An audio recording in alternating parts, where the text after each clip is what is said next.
1절에 보니까 그러므로 그리스도 안에 이렇게 이야기를 시작해요. 그러므로. 네, 이 그러므로라는 이 접속사가 있죠. 이 그러므로는 이제 앞에 있는 그 내용을 받아서 이제 말하고 있는 것을 의미하죠. 그리고 그 앞에 그 바로 이어지는 2절 말씀을 보면 이렇게 이야기하고 있습니다. 그리스도를 위하여 너희에게 은혜를 주신 것은 다만 그를 믿을 뿐 아니라 또한 그를 위하여 고난도 받게 하려 하심이라. 너희에게도 그와 같은 싸움이 있으니 너희가 내 안에서 본 바요 이제도 내 안에서 듣는 바니라. 이걸 요약하면 은혜를 주신 것은 너희에게 이제 믿음을 가지게 할 뿐 아니라 또 이 주를 위해서 고난받게 하려 하시기 위해서 은혜를 주셨다라고 이야기해요. 그리고 너희에게도 동일한 바울이 이 복음 때문에 싸웠던 그 동일한 믿음의 싸움이 성도들에게도 있음을 이제 이야기를 합니다. 그러면서 그러므로가 이어져 가는 거예요. 믿음의 싸움이 있기에 그러므로 어떻게 행하라 하는지 이것을 우리가 좀 보셔야 돼요. 이 믿음의 선한 싸움들이 신자는 다 있어요. 이것을 없다라고 혹시 생각하거나 이게 나와 상관없다라고 생각하시면 안 되고 정말 믿음을 지키고 또 믿음을 따라서 주님 걸어가신 그 길을 따라가는 신자라면 이 선한 싸움은 반드시 있다라는 것을 좀 기억하셨으면 좋겠어요. 네, 좀 평안하고 또 아무 일 없이 큰 어려움 없이 이렇게 하루하루를 지나가는 것을 너무 크게 소망하지 않나 싶어요. 그래서 어려움을 만나면 어찌할 줄을 모르는 우리의 모습들도 보기도 합니다. 제가 유튜브를 보는 것 중에 예전에 한번 쭉 봤던 유튜브가 있는데 바다를 횡단하는 요트를 타고 바다를 횡단하는 그 어떤 이제 분의 영상을 봤어요. 근데 잔잔할 때는 정말 이제 한없이 좋죠. 너무 이제 저녁 노을을 보면서 그러나 이제 이 바다를 큰 대양을 횡단할 때의 그 바다의 모습은 굉장히 무섭기도 하고 막 폭풍이 몰아치기도 하고 그러다 보면 그 안에 있는 요트의 물건들이 막 망가지거나 중요한 어떤 도구들이 다 이제 망가지는 것들을 보게 돼요. 근데 하루 종일 그거 수리하면서 계속 바다를 건너가더라고요. 그래서 우리의 신앙도 또 우리의 삶도 그와 같지 않나. 잔잔할 수만 있는 것도 아니고 또 그때그때 우리에게 당면한 그 어려움들을 또 믿음의 선한 싸움들을 싸워내는 게 이게 자연스러운 모습이다라는 것을 우리가 먼저 좀 잘 붙잡았으면 좋겠어요. 이 믿음의 선한 싸움을 잘 싸우기 위해서 먼저 권면하는 것은 2절 말씀입니다. 우리 2절 한번 같이 읽어볼까요? 2절 말씀 한번 같이 읽어봅시다. 시작! 마음을 같이하여 같은 사랑을 가지고 뜻을 합하여 한 마음을 품어. 네, 2절 마음을 같이하여 같은 사랑을 가지고 뜻을 합하여 한 마음을 품어라 이렇게 이야기하기에 앞서서 이 전제가 있어요. 전제 1절에 있거든 이라고 이야기하는데 1절 그 말씀 보면 무슨 권면이나 예수 안에 그리스도 안에 무슨 권면이나 사랑의 무슨 위로나 성령의 무슨 교제나 긍휼이나 자비가 있거든 마음을 같이하라 라고 이야기를 해요. 이 말이 1절의 조건절처럼 보이지만 이 있거든이라는 이 말이 지금 없다, 앞으로 가지라 라는 이야기는 아닙니다. 신자는 지금 이 1절에 있거든이라는 그 모든 그리스도 안의 권면, 사랑의 위로, 교제, 긍휼, 자비 이것을 이미 가진 자다라는 것을 이야기합니다. 이미 가졌기에 마음을 같이하라. 이미 가졌기에 같은 사랑을 가지고 뜻을 합하라. 한 마음을 품으라 라고 이야기하는 거예요. 그래서 무엇을 우리에게 허락하셨는지 다시 한번 좀 생각해 봤으면 좋겠어요. 이 그리스도 안에 우리 안에 권면이 있는 거죠. 권면. 이 권면이라고 쓰여진 헬라어 단어가 파라클레시스라는 단어인데 이 권면은 또 다른 의미에서는 격려라는 의미도 가지고 있어요. 그래서 예수 안에 우리 안에 이 격려가 있거든. 예수 안에 있는 격려함을 통해서 이 믿음의 싸움을 싸우는 성도는 격려를 받고 또 때로는 믿음의 길에서 벗어나려고 할 때 권면을 받는 이 격려와 권면이 이 같은 단어에 같이 포함되어 있더라고요. 그래서 믿음의 길에서 벗어나려고 할 때 예수 안에서 권면함을 통해서 온전히 설 수 있는 그 은혜가 신자에게 이미 있습니다. 또 지치고 어려울 때 이 격려를 통해서 더 힘써서 달려갈 수 있도록 이런 은혜가 주 안에서 그리스도 안에서 이미 신자는 가졌다. 또 믿음의 싸움을 싸우다가 낙심한 성도는 여러분 위로가 필요해요. 이 사랑 가운데 위로함이 있습니다. 믿음의 싸움을 싸우면 영적으로 공고해질 때가 있어요. 그리고 쓰러질 때가 있어요. 그때 예수 안에 있는 사랑의 위로는 메마른 그 땅에 생수를 흐르는 것과 같이 우리 안에 있는 그 영적인 갈증을 해소시키고 다시 싸울 수 있는 힘을 얻게 하는 그 힘이 있는 거죠. 근데 이미 이런 위로가 신자 안에 있는 거예요. 예수 그리스도로 말미암은 위로뿐만 아니라 예수 그리스도 안에 있는 성도가 서로 위로함을 통해서 이 힘을 얻는 거죠. 그리고 성령 안에 교제함이 있습니다. 주 안에서 누리는 사랑의 교제, 성도들이 함께 누리는 사랑의 교제를 통해서 여러분 이 믿음의 선한 싸움을 함께 싸워낼 수 있는 거예요. 이미 잘 알다시피 혼자 이 싸움을 싸우는 것은 여러분 잠깐은 싸워낼 수 있어요. 근데 지속하기에는 굉장히 어렵겠죠. 쉽게 지치고 또 포기하게 될 것입니다.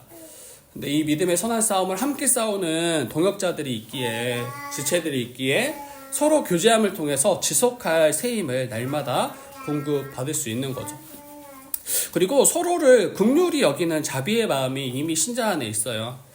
이 선한 싸움을 싸우는 그 상황 가운데 때로는 우리가 죄에 넘어지기도 합니다.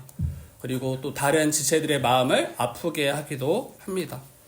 근데 그때 이 긍휼 또 자비 이를 통해서 이 은혜로 서로를 주님께서 마치 나를 대하셨던 것과 같이 긍휼히 서로를 여기고 또 자비로 그들을 이제 받아주는 이게 신자 안에 교회 안에 이미 다 있다라고 이야기하는 거예요. 그래서 이걸 마치 없는 것처럼 생각하지 마시고 이미 가진 자로서 이 절을 이해하셔야 돼요. 이게 있기 때문에 마음을 같이 할 수 있고 이게 있기 때문에 같은 사랑을 가지고 뜻을 합할 수 있고 한 마음을 품을 수 있습니다. 여러분 같은 마음 또 한 마음이 왜 이렇게 중요하냐면 이미 싸움이 있기 때문이에요. 앞에서 이야기했던 것처럼 믿음의 선한 싸움들이 있는데 이 싸움을 싸울 때 함께 싸우는 이들이 마음을 다르게 하거나 한 마음이 아니더라면 여러분 그 싸움을 이길 수 있겠냐는 거예요. 중요한 이 전쟁 가운데 전투 앞에서 함께 싸우는 믿음에 전우된 성도들이 다른 마음과 다른 생각을 가지고 각자의 싸움을 싸워낸다라면 여러분 결국 그 싸움은 질 수밖에 없어요. 그리고 3절 말씀처럼 이 싸움 가운데 이 다툼이나 허용으로 하지 않는 것 이것도 너무 중요하죠. 함께 싸움을 싸울 때 서로 다툼 가운데 거하거나 또 허용으로 지체들을 대할 때 여러분 그것은 이제 분열로 가는 길입니다. 바울은 영적 전투 가운데 있는 우리에게 다시 권면해요. 다툼과 허용으로 하지 말고 마음을 같이하여 뜻을 같이하여 한 마음을 품으라 라고 이야기합니다. 신자의 존재의 의미를 기억하셨으면 좋겠어요. 예수 안에서 여러분 유기적으로 연합된 한 몸, 한 가족이 바로 신자죠. 그래서 뗄 수 없는 서로 연결되어진 존재가 바로 우리 신자이고 예수를 머리로 하여 이 살아가는 존재가 바로 교회입니다. 근데 이런 정체성, 이 신자의 정체성, 교회의 정체성 이것을 인식하지 못할 때 여러분 개인으로 이 신앙을 살아내고 개인으로 각자의 믿음의 싸움들을 감당하는데 그치게 될 겁니다. 그리고 우리도 모르는 상황에서 우리는 패배하고 있는 삶을 살아가게 될 거예요. 그래서 서로 분리된 개인적인 존재로 서로를 인식하시면 안 돼요. 예수 안에서 같은 사랑을 가지고 뜻을 합하여서 한 마음으로 나와 같은 존재로 한 몸으로 여기며 이 믿음의 선한 싸움을 함께 달려가야 됩니다. 그럴 때 이 주님이 허락하신 그 기쁨으로 또 주님이 허락하신 그 힘과 지혜를 가지고 이 싸움을 싸워낼 수 있는 거예요. 그래서 다툼과 여러분 분열, 이것은 신자된 우리와 맞지 않습니다. 여기서 다툼이라는 단어를 보면 자신의 이익을 위해서 품는 이기적인 마음으로 행할 때 일어나는 결과예요. 자신의 이익을 위해서 품는 이기적인 마음. 그래서 자기의 이익만을 추구하고 다른 지체들을 살피지 않고 자기 중심적으로 이 신앙생활을 행하려 할 때 그때 일어나는 게 다툼입니다. 철저히 자기 중심적이에요. 자신에게 이익이 될 때 움직이고 그렇지 않을 때는 움직이는 척하고 힘쓰지 않는 거죠. 이때 보이거나 보이지 않게 다툼들이 일어나요. 그리고 또 다툼으로 나아가는 지름길은 여러분 허영으로 하는 행위예요. 허영은 다르게 말하면 이제 교만이기도 하고 자만이기도 합니다. 이 허영이라는 단어의 뜻을 보면 속은 텅 비어 있는 거예요. 그리고 겉으로는 이제 있는 척 하는 거. 이게 이제 허영이라는 단어의 뜻입니다. 어떤 일을 행할 때 이제 말뿐인 이제 사람들이 있어요. 뭔가 믿음의 말을 하고, 뭔가 은혜의 말을 하고, 그리고 어떤 일들을 행할 때는 이제 그 일 뒤에 서 있거나 그 일을 행하지 않는. 여러분, 이럴 때 다툼이 일어납니다.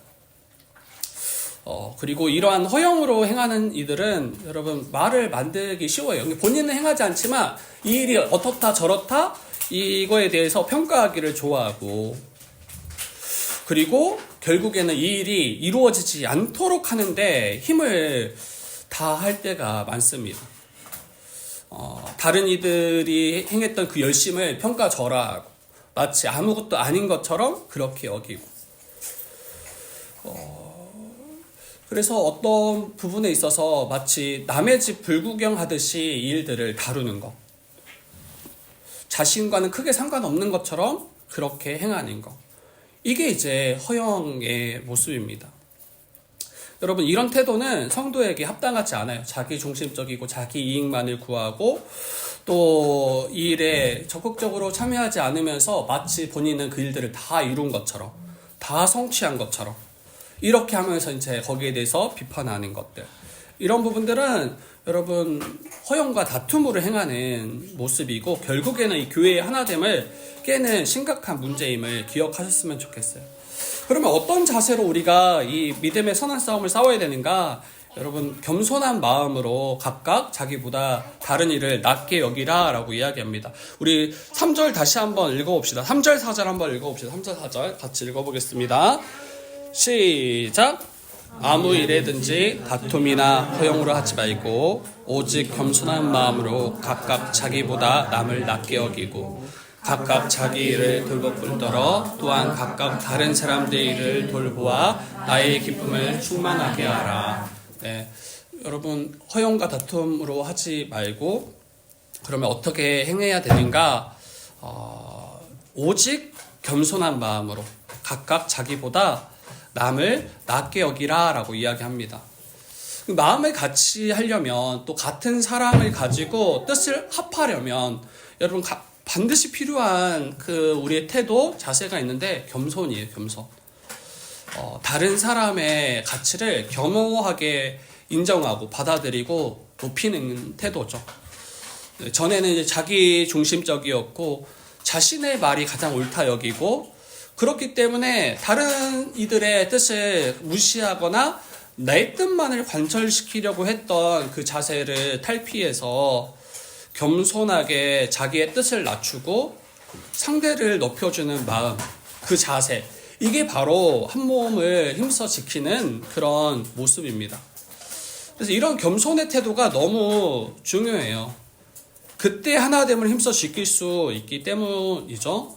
그리고 나보다 다른 지체를 정말 높이는가, 그 마음과 그 말에 어느 정도는 다 보여지는 것 같아요.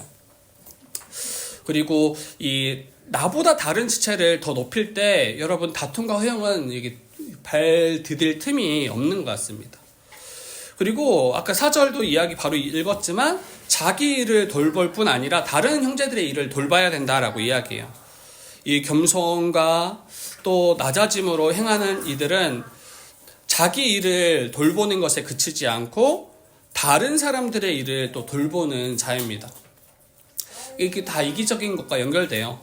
자기 자신만을 위하고 자기만을 위할 때 여러분 이기적인 삶을 살아가고 나 외에 다른 지체들의 삶은 크게 생각하지 않죠.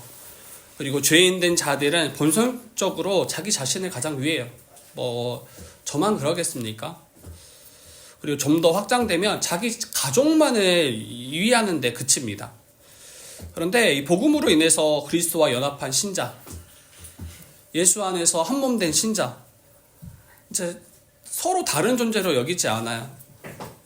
자기 자신으로 여기고 한 몸 한 가족으로 함께하는 지체들을 여기고 돌보며 섬깁니다. 그래서 여러분 겸손한 자들은 다른 이들을 돌볼 수 있는 자예요. 근데 이 말을 이제 오해하지 말아야 되는 게 자기 자신의 일을 살피지 말라 이 이야기는 결코 아니죠. 어떤 이들은 자신이 마땅히 감당해야 되는 그 역할들을 소홀히 여기고 다른 사람의 일만 살피려고 하는 분들이 있어요. 이게 합당치 않죠. 가정에서, 직장에서, 교회에서, 학교에서 우리가 속해 있는 그 각자의 자리에서 맡은 바들의 역할들을 충성되이 감당해야 되죠. 엄마로서의 역할, 아빠로서의 역할, 또 자녀로서의 역할, 직장인으로서의 역할, 또 성도로서의 역할, 이런 역할들을 신실하게 충성되이 감당하고 그리고 옆에 있는 확장되어져서 우리의 주변에 있는 지체들 또 우리 형제 자매들을 위해서 힘써야 되는 게 여러분 마땅합니다. 만약에 저와 여러분들이 각자의 역할들을 등한시하고 또 소홀히 여기고 다른 이들의 삶만 살핀다라면 여러분 이거는 오지랖이 넓은 거예요. 아니 본인이 일단 잘 서야 다른 이들을 돌볼 거 아니에요. 예전에 우리 부모 세대에는 가정을 돌보지 않고 교회를 열심히 봉사하고 섬기는 게 이게 마치 좋은 신앙의 표본인 것처럼 행했던 분들도 있는 것 같아요. 새벽기도, 금요 철학기도, 전도부터 해가지고 교회의 크고 작은 행사들, 사역들을 다 참여하시는데 정작 자기 아들의 끼니는 또 남편의 끼니는 또 가정의 살림은 전혀 신경 쓰지 않은 모습들. 이게 맞지 않죠. 직장에서도 마찬가지예요. 우리 각자의 직장의 자리에서 정말 열심으로 충성되게 감당하고 교회 일을 함께 감당할 때 의미가 있는 거지. 교회 일은 열심히 내지만 본인이 맡겨준 일들은 충성되게 여기지 않으면 결국 주변에 있는 사람들이 신자들이 어떤 존재인지 잘못된 오해를 갖기 쉽겠죠. 그래서 전에 자기만을 위해서 살아왔더라면 이제는 거기에서 벗어나 서로의 일을 돌볼 수 있어야 됩니다. 자신과 자신의 가족만을 위해서 살았던 그 삶을 멈추고 이제는 옆에 있는 한 몸 된 지체들을 위해서 그들을 돌보고 살피는 일에 힘쓰는 존재가 바로 신자이죠. 이때 한 마음, 이때 한 뜻을 가지고 힘써 주와 복음을 위해 살아갈 수 있는 거예요. 5절 한번 읽어봅시다. 5절 같이 읽어보겠습니다. 5절 말씀입니다. 시작. 너희 안에 이 마음을 품으라 곧 그리스도 예수의 마음이니. 네. 여러분 각각 자기보다 남을 낮게 여기는 이 겸손한 마음은 여러분 그리스도 예수께서 늘 품으셨던 마음이에요. 그리스도의 마음이에요. 앞에 우리에게 이 바울이 고민했던 그 마음은 그 겸손의 마음은 예수께서 우리를 향해서 품으셨던 그 마음입니다. 그리고 6절에 보니까 그는 근본 하나님의 본체시나 하나님이시나 하나님과 동등됨을 취할 것으로 여기지 아니하시고 7절에 오히려 자기를 비워 종의 형체를 가지사 사람들과 같이 되셨고 이 낮아지셨는데 죄인된 우리와 똑같은 모습으로까지 낮아지신 거죠.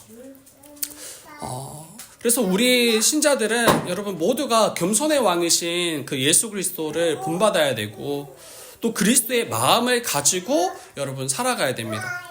가장 존귀하시고 가장 높으신 그 예수 그리스도, 하나님이셨던 예수 그리스도, 그러나 하나님과 동등됨을 취하지 않고 자기를 비워서 종의 형체를 가지셨던 그 주님, 그리고 죽기까지 십자가에 달려서 우리의 죄를 대신 담당하셔서 우리를 구원하셨던 그 모습까지, 여러분 죽기까지 복종하셨던 그 주님의 겸손을 신자들은 본받아야 됩니다.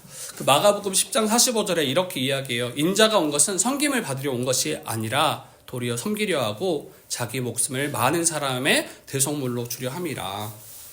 근데 한번 생각해 봐야 될 것은, 이거를 동의하지 않은 분들은 없을 거예요.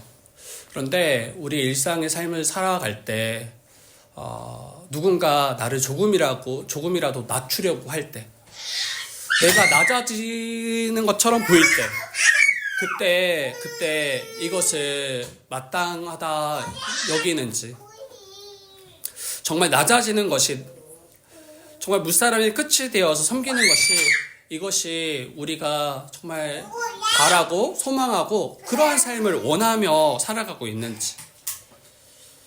그런데 그걸 잘 원치 않더라고요.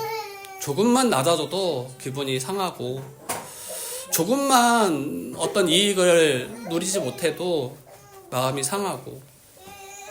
근데 주님은 이제 인간으로 오셔서 모든 모욕을 당하시고 또 침뱉음을 당하시고 우리를 위해서 질고를 당하시고 십자가에 달리시고 죽기까지 겸손하게 섬기셨던 분이신데, 근데 마치 우리는 예수님을 따랐던 제자들처럼 누가 높냐, 서로 누가 높냐, 자기의 뜻을 관철시키고 받아들여지지 않으면 너무나 속이 상하고 마치 자기가 부정당한 것처럼 여기는 우리의 모습들. 그래서 예수님을 따르는 제자는, 또 하나님 나라의 백성된 성도는 여러분 겸손하셔야 돼요. 그리고 더 낮아지는 자리로 내려가야 됩니다. 나보다 더 연약한 지체들을 가볍게 여기지 마시고 무시하지 마시고 더욱 귀한 지체로 여겨서 사랑으로 섬기는 자, 이게 바로 신자들이 살아가는 그 교제의 모습입니다. 근데 저도 돌아보면 누군가 조금만 인정하지 않고 받아주지 않으면 굉장히 속이 상하게 하더라고요.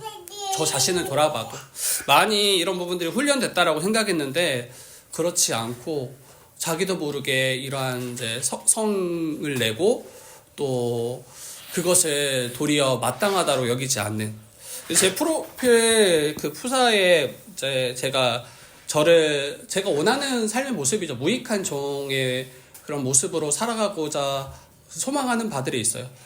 누군가 알아주지 않아도 마땅히 내가 해야 할 일을 했음을 그렇게 인정하고 살아가는가. 이 겸손의 그 주님을 나는 정말 소망하고 따라가는가. 이것을 좀 많이 돌아보게 돼요. 그때 여러분 한 마음, 또 한 생각, 한 뜻을 가지고 살아갈 수 있습니다. 자기 자신을 높이려고 한다면 낮아질 수밖에 여러분 없어요. 자기를 낮추고 남을 낮게 여기는 자들은 하나님께서 그를 가장 높이실 것이다. 이게 이제 주님이 우리에게 허락하신 위로입니다. 우리 한번 같이 말씀 읽어봅시다. 9절, 10절, 11절 같이 한번 읽어봅시다. 이제 마지막 우리 들어갑니다. 9절, 10절, 11절 같이 읽어보겠습니다. 시작! 이러므로 하나님이 그를 지극히 높여 모든 이름 위에 뛰어난 이름을 주사 하늘에 있는 자들과 땅에 있는 자들과 땅 아래에 있는 자들로 모든 무릎을 예수의 이름에 꿇게 하시고 모든 입으로 예수 그리스도를 주라 시인하여 하나님 아버지께 영광을 돌리게 하셨느니라. 네.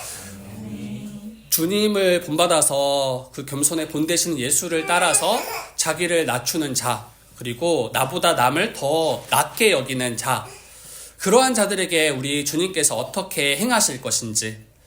여러분, 성경은 뭐라고 이야기하냐면 하나님이 그를 지극히 높여 모든 이름 위에 뛰어난 이름을 주셨다. 예수 그리스도께. 그와 같이 우리를 높이실 거라고 이 본문에서 이야기하고 있다라고 저는 생각이 돼요. 정말 가장 낮고 낮은 자가 된 것처럼 보였지만 실제로는 하나님께서 그를 가장 높은 곳으로 끌어올리셔서 정말 우리가 결코 누릴 수 없는 가장 최고의 영광을 누리게 하시는 분이 바로 우리 하나님이십니다. 그래서 영광의 보좌에 함께 앉게 하셔서 그 주님의 통치에 함께 참여할 수 있도록 우리에게 은혜를 주시는 분이 바로 우리 주님이세요. 그래서 자기 자신을 낮추는 것이 이게 손해보거나 이게 우리에게 뭔가 해가 되는 게 결코 아니다라는 것. 도리어 자기를 낮추고 남을 낮게 여기는 자들은 하나님이 반드시 기억하시고 그를 가장 높이실 거라는 것. 그 바벨탑 사건이 계속 생각이 나요. 자기를 높이고 이름을 내려고 했던 그러한 자들, 자기의 힘과 자기의 지혜, 또 다른 사람들 위에 군림하려고 했던 자들은 결국에는 하나님이 다 흩으셨잖아요. 그러나 그 뒤에 나오는 그 아브라함은 그의 이름을 창대케 하고 또 그를 가장 높이시는 그 하나님의 은혜를 우리가 이미 창세기 말씀을 살피면서 우리가 살펴봤습니다. 그래서 우리 함께하는 지체들, 우리 함께하는 우리 성도들이 서로가 자기를 낮추고 또 나보다 옆에 있는 지체를 더 낮게 여기는 그러한 태도, 자세, 다툼과 허영으로 행하는 것이 아니라 한 마음, 한 생각을 가지고 우리가 살아가려는 그 자세, 이게 너무나 필요합니다. 여러분, 한 마음, 한 생각이라는 것은 제가 학범위가 있으면 학범위에게 제 생각을 맞추는 게 아니에요. 진영이가 있으면 제 생각을 진영이에게 맞추는 게 아니에요. 이게 한 마음, 한 생각이 아니라 그리스도 마음에 중심으로 두고 우리 모두가 그리스도 마음에 합해질 때 그때 한 마음, 한 뜻이 되는 거예요. 마치 다른 지체에게 왜 당신은 나와 같은 마음을 품지 않습니까? 이렇게 하지 마시고 그리스도의 마음이 어떤 마음인지 이것을 분명하게 서로에게 또 잘 알려주시고 그리고 이러한 마음, 한 생각을 가질 수 있도록 서로를 위해서 살아갈 때 그때 한 마음, 한 뜻을 가질 수 있습니다. 여러분, 결론을 맺겠습니다. 결론을. 여러분, 같은 마음을 우리가 품으셨으면 좋겠어요. 같은 마음. 네, 이게 자기에게 맞춰달라 이야기하면 결코 맞출 수가 없어요. 내 생각과 내 뜻을 따르십시오라고 이야기한다면 결코 같은 마음을 품을 수 없어요. 우리 모두가 그 겸손의 본이 되신 그리스도에게 맞출 때, 그 그리스도 본 되신 그리스도의 마음이 나의 마음이 될 때, 하나님과 동등됨을 취하지 않고, 하나님과 같이 동등됨을 취하지 않고, 나보다 다른 일을 더 낫게 여길 때, 그때 그리스도의 마음으로 우리가 하나 될 수 있습니다. 그리고 우리에게 주어진 그 믿음의 선한 싸움들을 싸워낼 수 있어요. 그리고 승리하게 될 것이며 주님이 우리를 가장 높은 곳에 높이셔서 우리에게 영광이 되게 하실 것입니다. 그래서 우리 모두가 그리스도의 마음을 가진더라면, 한 마음 한 뜻을 가진더라면 여러분 선한 싸움을 능히 감당할 수 있다라는 거, 그리고 앞에 이미 있거든이라고 말했던 것들 있죠. 우리 안에 그리스도의 권면이 있어요. 신자들이 예수 안에서 서로 권면하고 또 사랑 가운데 서로 위로하고 또 성령 안에서 교제할 때 또 긍휼과 자비로 서로를 대할 때 그때 여러분 신자들은 마음을 같이 할 수 있습니다. 그래서 개인주의적인 신앙을 빨리 경계하시고 그것을 버리시고 정말 예수 안에서 한 몸으로서 살아갈 때 이게 우리에게 가장 복되다라는 것을 믿는 저와 여러분들 되기를 주님의 이름으로 축복합니다. 네, 기도 제가 하겠습니다. 바로 기도하고 우리 나아가도록 하겠습니다. 하나님 감사합니다. 주님의 은혜로 우리를 부르시고 또 귀한 곳으로 나와서 함께 교제하게 하시고 예배하게 하시니 감사합니다.